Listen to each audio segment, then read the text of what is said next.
చాలామంది మాకు స్కాన్స్ ఎందుకు అన్నిసార్లు చేస్తున్నారు, ప్రెగ్నెన్సీ కన్ఫర్మ్ అయినాక స్కాన్ని ఎలా చూడాలి, దాంట్లో ఏమేమి చూస్తారు అని కొన్ని డౌట్స్ అడుగుతుంటారు అనమాట. సో వాటి గురించి ఒకసారి ఇప్పుడు మాట్లాడుకుందాం.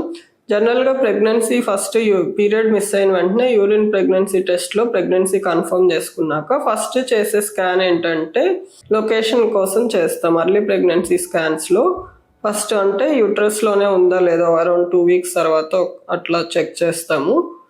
ఓన్లీ యూట్రస్లోనే ఉందా లేదంటే ఏమన్నా ట్యూబ్లో ఉందా, ట్యూబల్ ప్రెగ్నెన్సీ అట్లా ఉందా అని చెప్పి చూస్తాము. దాంతోపాటు అదర్ ఫ్యాక్టర్స్ ఏంటంటే ఓవరీస్ ఎలా ఉన్నాయి, ఓవరీస్లో ఏమన్నా ఎక్స్ట్రాగా సిస్ట్స్ ఉన్నాయా, ఇలాంటివి డిటెక్ట్ చేసి నోట్ చేసి పెడతాం. సో ఫ్యూచర్ రిఫరెన్స్ కొందరికి ఓవేరియన్ సిస్ట్స్ ఉన్న వాళ్ళకు కూడా సైజ్ ఏమన్నా పెరిగిందా, ఇట్లాంటివన్నీ తెలుస్తాయి అన్నమాట.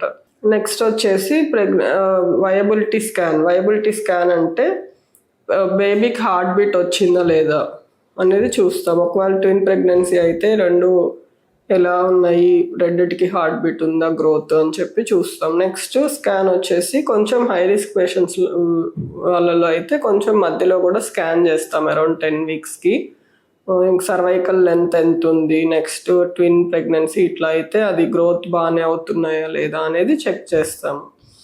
దాని తర్వాత వచ్చేసి ఎన్టీ స్కాన్ అని అంటాము. ఏమన్నా జెనెటిక్గా ప్రాబ్లమ్స్ ఉన్నా మనకి అర్లీగా స్కాన్లో కొన్ని చిన్న చిన్న అబ్జర్వ్ చేయడం వల్ల తెలుస్తున్నాయి అన్నమాట. సో వీటిల్లో మనం జస్ట్ ఏదైనా ఎన్టీ అంటే న్యూకల్ ట్రాన్స్లూసెన్సీ, దాన్ని చెక్ చేస్తాము. అది మరీ ఎక్కువ ఉంది అంటే ఏదైనా బేబీలో ప్రాబ్లం ఉండే అవకాశం ఉంటుంది అని చెప్పి మిగతా టెస్ట్లు చేస్తాం. లేదు అది నార్మల్ ఉంది అంటే ఇంకా నార్మల్గా కంటిన్యూ చేస్తాం. అదే టైంలో ప్లసెంటా పొజిషన్ ఎక్కడ ఉంది, నెక్స్ట్ సర్వైకల్ లెంత్ ఎలా ఉంది, ముందు ఏమన్నా ఓవేరియన్ సిస్ట్స్ ఉంటే అవి ఏమన్నా పెరుగుతున్నాయా, ఫైబ్రాయిడ్స్ ఉంటే ఫైబ్రాయిడ్ సైజ్ పెరుగుతుందా, ఇవన్నీ కూడా చెక్ చేస్తాం అన్నమాట. దాని తర్వాత ఎనామలీ స్కాన్ అంటాం. ఎనామలీ స్కాన్ వచ్చి ఇప్పుడు మామూలుగా అరౌండ్ 16 weeks నుంచి అర్లీ ఎనామలీ స్కాన్ అని చేస్తున్నారు. దాంతోపాటు నెక్స్ట్ 20 to 22 weeks మధ్యలో అయితే నార్మల్ ఎనామలీ స్కాన్ అనమాట. అంటే బేబీలో ఏమైనా అవయవ లోపాలు ఉన్నాయా లేదా అని చెప్పి చూడడం.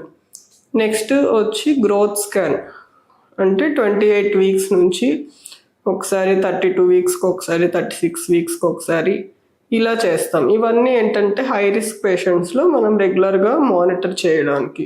లేదు నార్మల్గా అసలు మినిమం స్కాన్స్ ఎన్ని చేసుకోవాలి మేడం అని అడిగితే first viability scan, next NT scan, anomaly scan, next term scan. ఇవి కంపల్సరీగా చేసుకుంటే మీకు బేబీ గురించి బెటర్గా తెలిసి ఏమన్నా ప్రాబ్లమ్స్ ఉంటే బెటర్ ట్రీట్మెంట్ అనేది చేసుకోవడానికి అవకాశం ఉంటుంది. So hope this video is informative. Thank you very much.